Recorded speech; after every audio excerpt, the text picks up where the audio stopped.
Sometime during eternity, on your quest for truth, you might be faced with a question you have to figure out the answer to. Let's take one that is pretty common. Has to do with stances and weight distribution.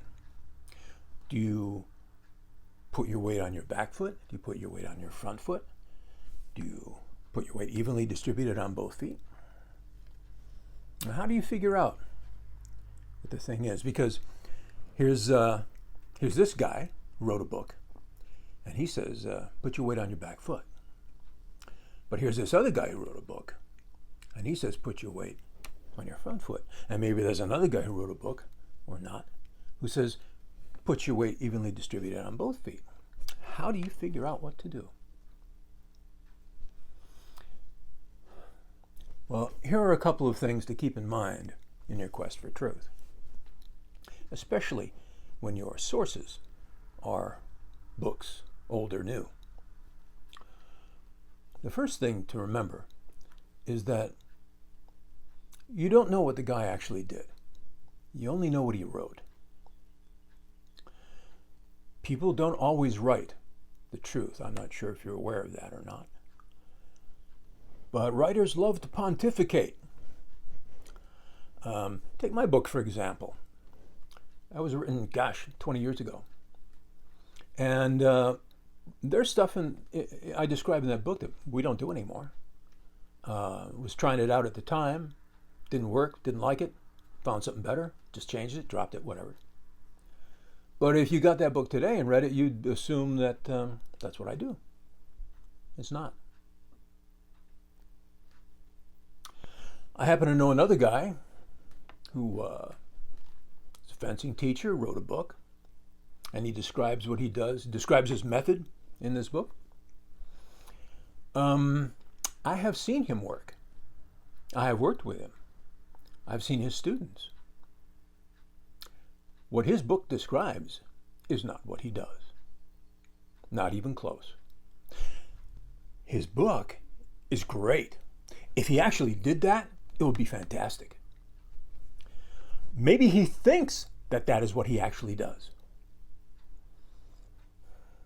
I suspect it's a little bit of wishful thinking when he writes. See, because when you write about it, it can be perfect. When you do it, not so much. There's another thing to be aware of when you're hunting for truth in books. Here's a tip for you. A book no more contains truth than a clock contains time. But one of the things to be aware of is this trap that we often make. I'm going back through these books and we see what they did, and we assume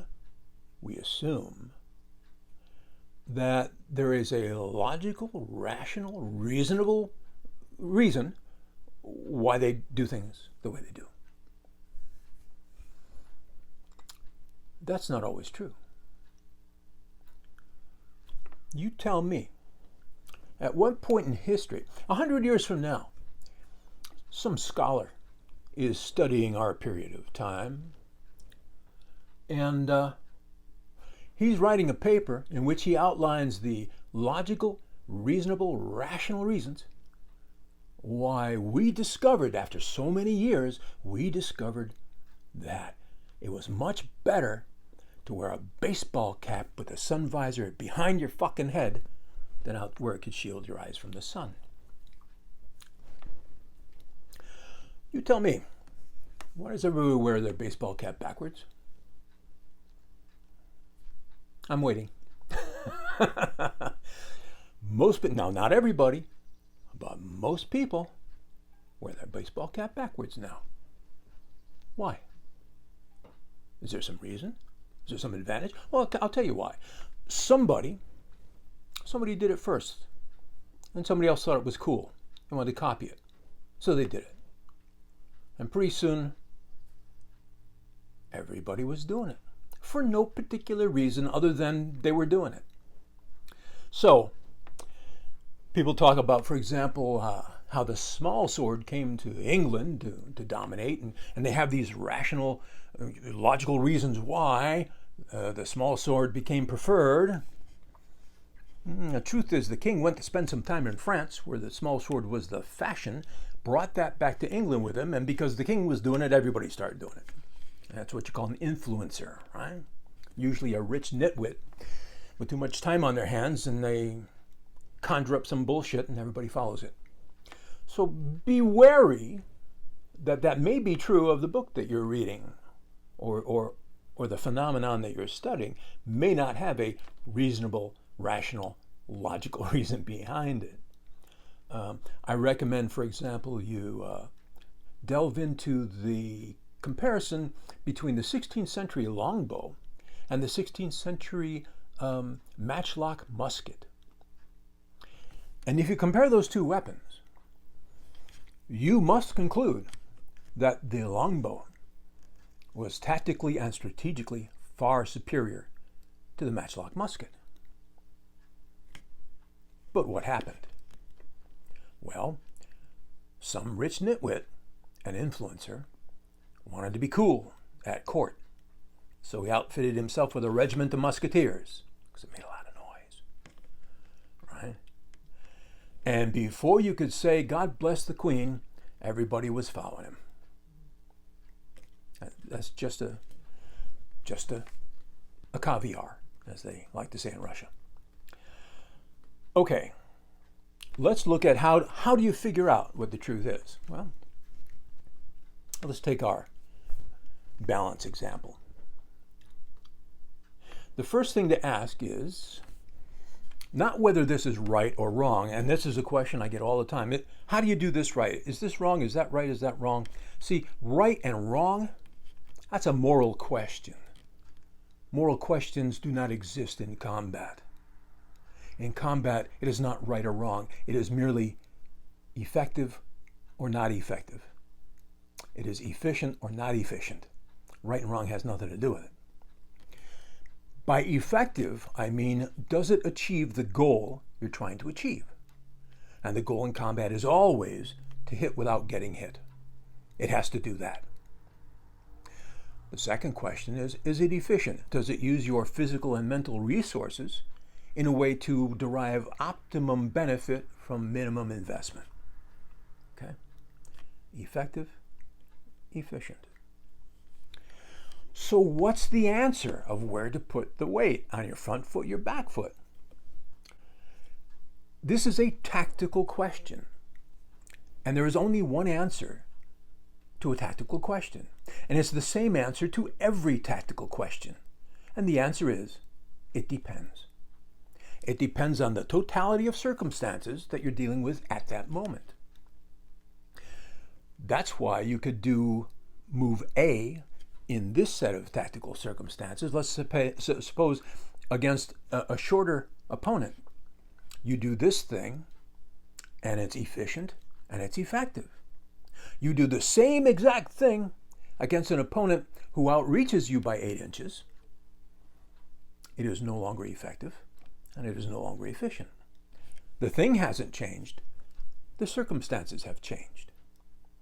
And that's why there's no real answer to be given other than it depends. Anything at the right time against the right opponent could be a good idea or a bad idea. Depends on whether it works. Okay, so weight on the front foot, weight on the back foot, weight in the center. If your weight's on the back foot, it's easier to move your front foot. If your weight's on your front foot, it's easier to move your back foot. So if you're setting up something in which you are going to move your front foot backwards or forwards, then it may help you to put the weight on the back foot. If you are going to move your back foot forward, then it may help you to put your weight on the front foot. It's a tactical question. When might you put your weight forward or back? Well, I'll tell you when I do it most. Maybe this will help you. I put my weight forward when I want my opponent to think I'm closer than I really am. And I put my weight backward when I want my opponent to think I'm farther away than I really am. Remember that all combat is based on deception. One more thing to remember. Words describe the experience. Words do not convey the experience. The description of an experience and having the experience are not the same thing. To answer the question about what I teach, do I teach put your weight on your back foot? Or do I teach put your weight on your front foot? Or do I teach have your weight evenly distributed between your feet? It doesn't matter, because you're not going to move from your feet. You're going to move from your center. I understand that some of the things we discuss in these videos may not make sense to you. I understand that. I understand that you don't understand. That's because words are a really puny way to try to address these realities. The only way for you to understand is to come here and I'll provide you with the experience that will let you see that truth for yourself. And then once it's yours, once you experience it, it belongs to you. As far as I know, that's the only way to do it.